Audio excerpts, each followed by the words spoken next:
Check, check. 1, 2. Did you know that the Fender Musical Instruments Company was founded in 1946 by Clarence Leo Fender in Fullerton, California? Be sure and watch through this whole video because I'm going to give you 40 facts about Fender guitars and the Fender brand. One of my all-time favorites.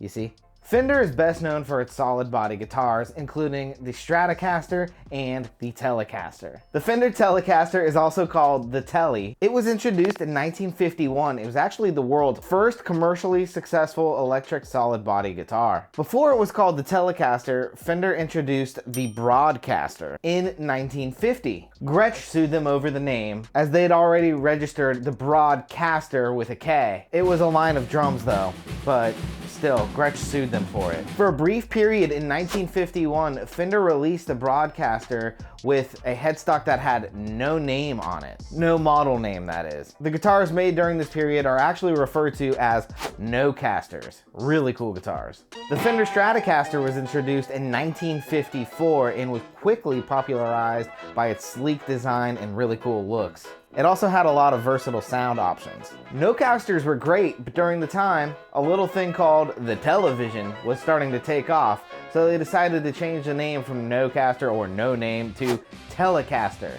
Did you know that Fender's iconic spaghetti logo was actually used in 1954 for the first time? The Fender Mustang ended up debuting in 1964. It actually became a popular alternative for indie guitarists during the time. It was also very affordable and very versatile as well. In 1961, Fender released one of my all-time favorite basses, which would be the Bass 6. In the Fender catalog at the time, it was referred to as the new 6-string Fender bass guitar. It's an awesome instrument, by the way, so if you've never seen one, be sure and check one out. The Fender Precision Bass was introduced in 1951 and is also one of my favorite bass guitars. It became one of the world's first widely used bass guitars, and it is still very popular among bass players today. Do you know that Fender has produced several hollow body and semi-hollow body guitar lines, including the Fender Coronado and the Fender Starcaster? Both are kind of retro and very cool. If you see an old one, by the way, let me know. In the 1950s, Fender started using a maple fretboard, which definitely became a signature for Fender guitar models.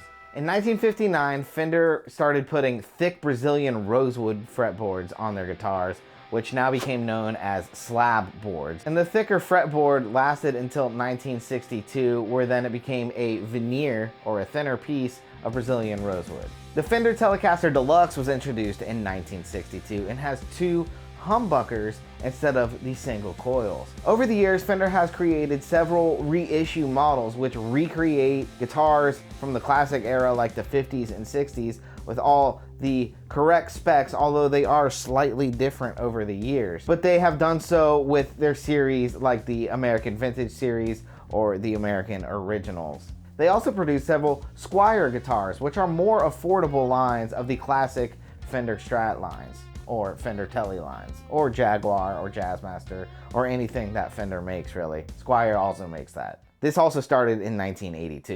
In 1988, they released a super Strat called the HM, which was a way for them to compete with guitars like Jackson and Charvel and other super Strats that were used in the heavy metal of the time. Now let's talk about some expensive Fender guitars, one of my favorite subjects. David Gilmour's white 1954 Strat sold for $1,815,000 at an auction in 2019. This guitar was the guitar that was used on Another Brick in the Wall, so very cool guitar. Jimi Hendrix's, God, that's kind of hard to say. Jimi Hendrix's 1968 Fender Stratocaster sold to Microsoft's co-founder Paul Allen. Guess how much it sold for? $2 million. This was the guitar that was used at Woodstock. Also very cool. Another fun fact about this guitar is that it currently resides in the Museum of Pop Culture in Seattle after being donated by Mr. Allen. The Reach Out to Asia Fender Stratocaster sold in 2005 for a whopping $2,700,000. All proceeds went to aid the disaster known as the Boxing Day tsunami, which was a huge mess, but $2,700,000, that's insane. Another one of David Gilmour's Strats, this time the Black Strat, sold in 2019 for $3,975,000. That is the most ridiculously expensive Stratocaster ever. I can't even fathom that. But the most expensive guitar by Fender that I know of is Kurt Cobain's Fender Mustang, which sold for $4,500,000. That's a lot of Freedom units.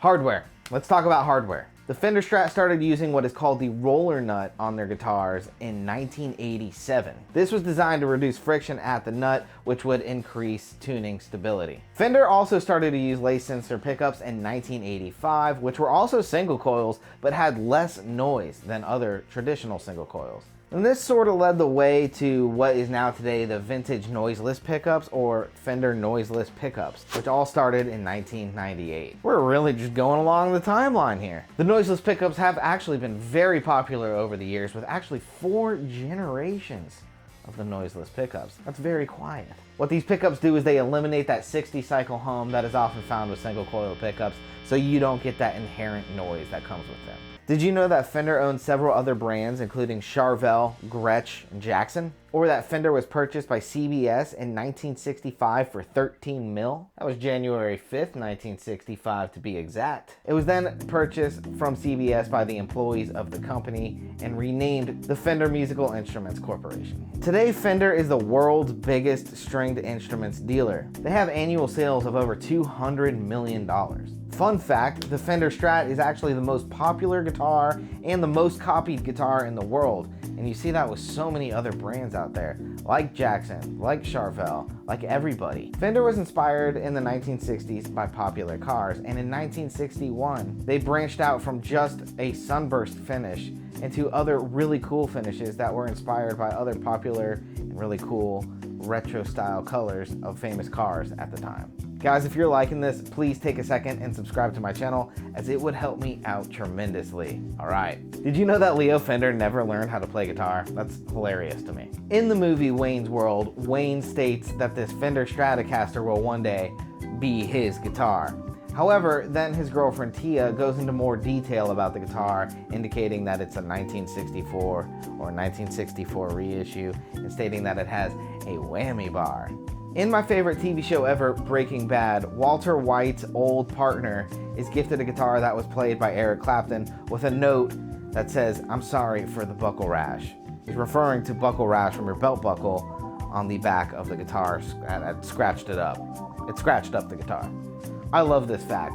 Jamie Lee Curtis actually learned how to play guitar for the role of Freaky Friday, where her and her daughter switch bodies. In the movie, she actually performs with a Fender guitar. Very cool. Another great movie, Airheads. Brendan Fraser's character is holding a radio station hostage, and he asks for a ransom of a PRS guitar. At the end of the movie, after he's arrested, he's in prison and he is seen playing a Fender Strat. It's time for the last fact. It's another David Gilmour fact. David Gilmour owns the Strat with the serial number 0001.